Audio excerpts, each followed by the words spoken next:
नमस्कार दोस्तों, मैं एक सर चंद्रशेखर उगले आपका अपने शेयर मार्केट यूट्यूब चैनल पे स्वागत करता हूं। हम देखेंगे निफ्टी का वीकली एनालिसिस।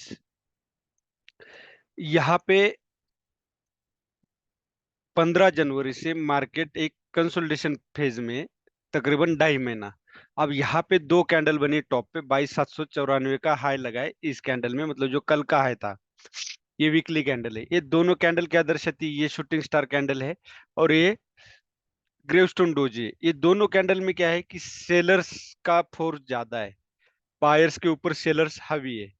अब यहां से मार्केट जो प्रोबेबिलिटी दिखती है इन दो कैंडल की वजह से, मैं जो कुछ भी बता रहा हूँ कैंडल्स के ऊपर बता रहा हूँ, अपने मन की या कोई इनसाइड न्यूज ये सब नहीं बता रहा हूँ। मैं आपको एक तरह का चार्ट ट्रेडिंग सिखा रहा हूँ।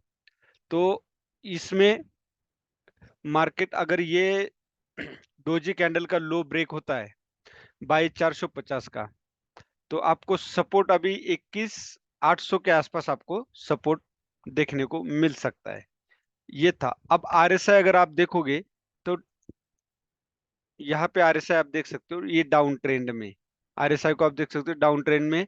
और मार्केट अब यहाँ क्या है? अप ट्रेंड में। मतलब ये दोनों मिसमैच है। जब दोनों मिसमैच कर रहे हैं तो आप इन्वेस्टमेंट से थोड़ा दूर रहिए और ट्रेडिंग में भी आप ज्यादा लॉन्ग टर्म का व्यू ना रखें। ये हो गया वीकली।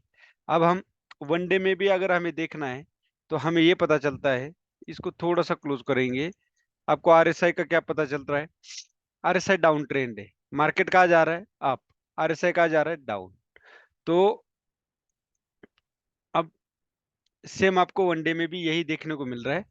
और जो कैंडल बनी है, ये जो कैंडल बनी है वो इंगल्फ कैंडल बनी है। लेकिन इंगल्फ यहाँ इसलिए नहीं बोल सकते, प्रीवियस कैंडल को भले उसने इंगल्फ कर लिया, मतलब खा लिया, लेकिन ये जो कैंडल है प्रीवियस, ये ग्रीन होना चाहिए था। क्यों? मार्केट जब अप गया तो ये ग्रीन कैंडल होनी चाहिए और नेक्स्ट कैंडल रेड होनी चाहिए।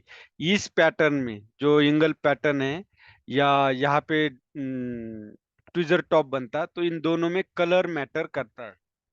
जब रेजिस्टेंस पे बनता है तो फर्स्ट कैंडल ग्रीन होगी, सेकंड कैंडल रेड होगी। अब आप बोलोगे ये ग्रीन कैंडल है, इस ग्रीन कैंडल का महत्व नहीं। क्यों? क्योंकि प्रीवियस कैंडल जो है, जो हाई लगा है, वो ग्रीन होनी चाहिए। लेकिन इस कैंडल का हाई प्रीवियस जो रेड कैंडल है उससे भी ज्यादा है, 10 पॉइंट ज्यादा है। लेकिन इतने बड़े अमाउंट में, पॉइंट में, जो 10 पॉइंट 10 का कोई वैल्यू नहीं है। अब यहाँ पे 22,450 अगर कल ब्रेक करता है तो आप याद रखें कि 22,300 तक का आपका फर्स्ट टारगेट होगा। और 300 जब ब्रेक करेगा तो आपको इस जो ट्रेंड लाइन है इसका सपोर्ट मिल सकता है। अब यहाँ पे अगर आप देखोगे तो ये एक पॉइंट है, दो, तीन और ये 4 पॉइंट। अब अगर ब्रेक कर यहाँ पे आता है तो यहाँ पे ब्रेक करने की उम्मीद ज्यादा है, क्योंकि आरएसआई जो है डाउन ट्रेंड में चल रहा है। अब आवरली में हम देखेंगे, सेम आप आवरली में देख सकते हैं।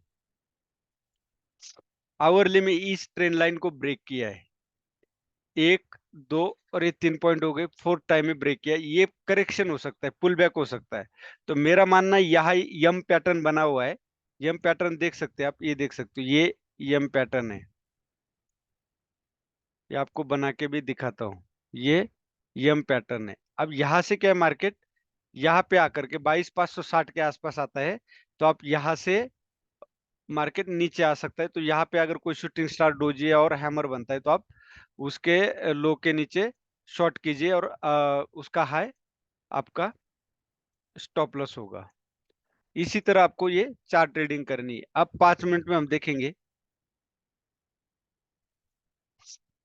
5 मिनट में भी अगर आप देखते हो तो यहाँ पे ये जो पॉइंट है, ये जो एरिया है जो मैं आपको मार्किंग करके दिखा रहा हूँ कर्सर से, एक तो ये क्या था? वनडे में भी अगर आप देखते तो डबल डबल टॉप बन चुका था। यहाँ से सेलर्स एक्टिव हुए थे। मार्केट हिस्ट्री रिपीट करता है, ये मैं बार बार आपको बोलता हूँ। सेम यहाँ से सेलर्स एक्टिव हो गए और यहाँ पे बना था यम पैटर्न। हमें इसके डाउन साइड, इसके नीचे सेल करना था। आप देख सकते हो कि कितना बढ़िया हमें, ये देखो ये यम पैटर्न बना हुआ है। यम पैटर्न जरूरी नहीं कि बिल्कुल दोनों के जो नो के ऊपर के वो सेम होंगे, नहीं। यम पैटर्न इस तरह ही बनेगा। दोनों के नोक एक साथ भी हो सकते हैं, एक कम एक ज्यादा हो सकता है, एक छोटा और सेकंड बड़ा, मतलब हाई, लो और हाई हो सकता है। तो इस तरह यम पैटर्न बनता है। ये हो गया। उसके बाद सेकंड ट्रेड कहाँ पे बनता था? सेकंड ट्रेड अगर आप यहाँ पे देखोगे तो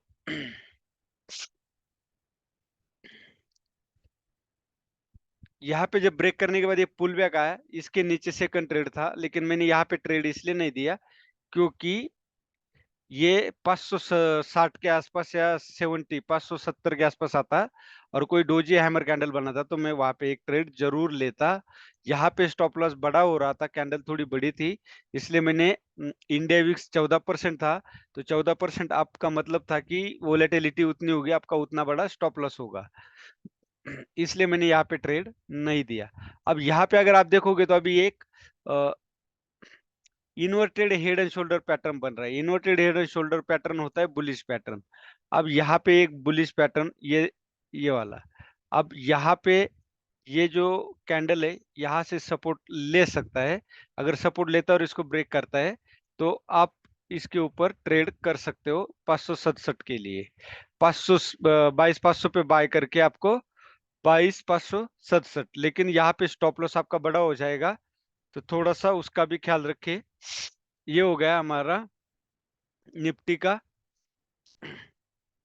वीकली एनालिसिस।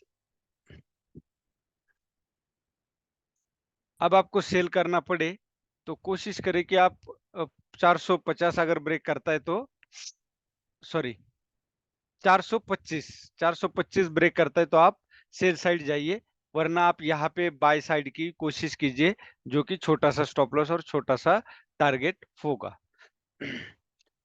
वीडियो अच्छा लगे तो लाइक शेयर और सब्सक्राइब जरूर कीजिए, और आपकी कोई क्वेरी होगी तो आप कमेंट्स भी जरूर कीजिए, जिससे कि मैं आपको हेल्प कर सकूं। ये video only for education purpose से है। बाय और सेल के लिए आप अपने फाइनेंशियल एडवाइजर से कंसल्ट कर सकते हैं। धन्यवाद। जय हिंद, जय भारत।